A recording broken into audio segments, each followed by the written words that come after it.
probably see it.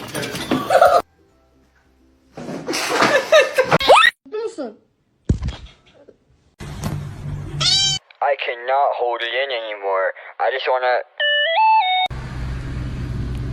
Who the fuck is this?